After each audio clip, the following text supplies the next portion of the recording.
Hi, boys and girls. This is Mrs. Cervantes, or many of you may know me as Miss Tanya. Hope you guys are enjoying your winter break and staying safe out there. Dr. Perfecto has given me this book to read to you guys over the break. It's called Frankie Sparks and the Class Pet. So let's begin. Chapter 1, The Big Announcement. Frankie Sparks had a story to share. It was the best story ever. It gurgled in her stomach as she rode the bus to school. It fizzed in her fingers and toes when she and Zuki Muskovitz and Maya played Don't Touch the Hot Lava on the playground before school. It threatened to pop out of her mouth like a burp while they put their things away in their cubbies and did their morning work. But she managed to hold on to it all the way until morning meeting. By then, she could barely contain herself. Frankie was in 3rd grade at Grace Hopper Elementary, which was the luckiest place to go to school. Plus, she had the best teacher, Miss Cupid, and her best friend in the whole world, Maya, was in her class. And Miss Cupid even let them be partners 50% of the time.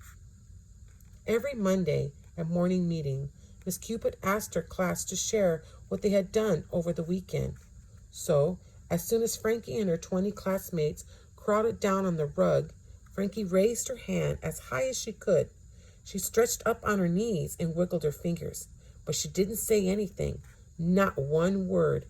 Her teacher, Miss Cupid, did not like it when kids blurted.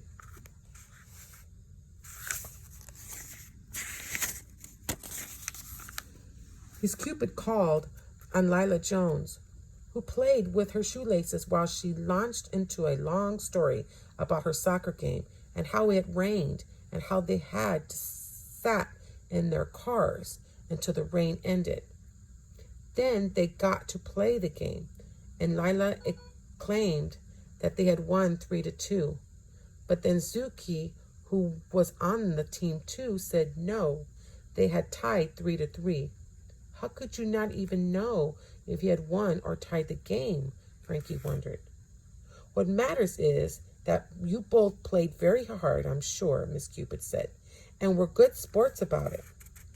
Frankie thought that, of course, it mattered that they had played hard and were good sports, but it also mattered who had won or lost. It was a game after all.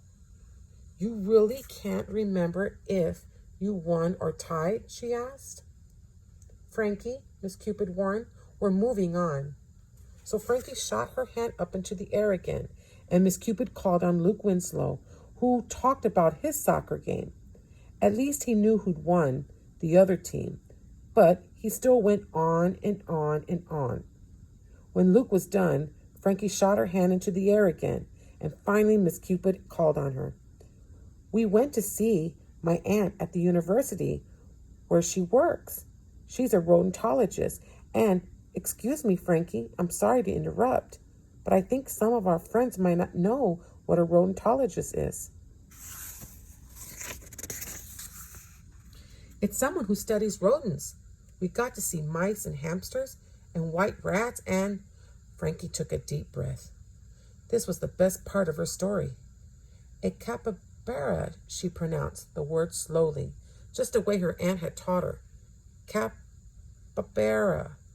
It's like a guinea pig, but it's 4 feet long. Frankie rocked forward. I got to lie down next to it. It was longer than me. Cool, Luke exclaimed. Lila wrinkled her nose, but Zuki said, wow. Zuki almost never said wow. It was usually reserved for things like back handsprings and t-shirts with glitter on them. And of course, Maya, Frankie's best friend in the whole wide world, gave Frankie a big grin. That is so cool, Frankie, Miss Cupid agreed. And then she flipped over the page with the morning message on it and wrote down the word rodentologist on the blank piece of chart paper below. She tapped her pointer against the word. What a great vocabulary word. Underneath it, she wrote biologist. She explained, a biologist is someone who studies living things. A rodentologist is a type of biologist. They study rodents like mice and rats. Can anyone think of any other types of biologists? Frankie put her hand up.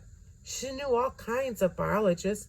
Miss Cupid called on Luke, who said, "A bugologist?" "Great," Miss Cupid said. Frankie was pretty sure that great was Miss Cupid's favorite word. She used it all the time.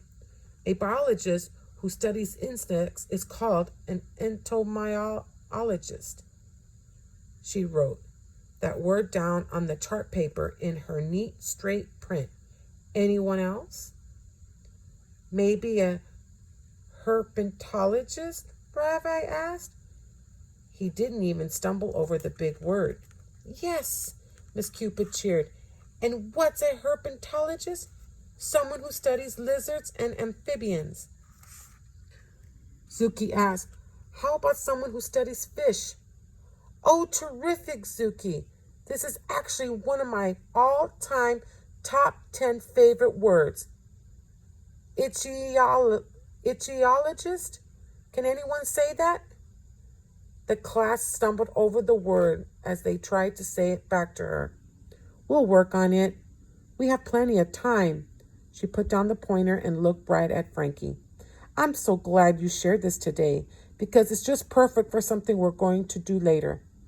I was going to tell you after snack, but I think I will spill my secret now. She smiled, and the silver in her braces sparkled. Frankie hadn't even known that grown-ups could have braces, but Miss Cupid did, and Frankie thought they were as beautiful on her teeth as any jewelry. We are all going to be biologists.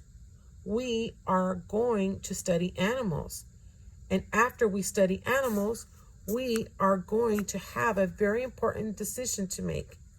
She stood up and walked over to a big rectangle covered by bright fabric with paw prints all over it.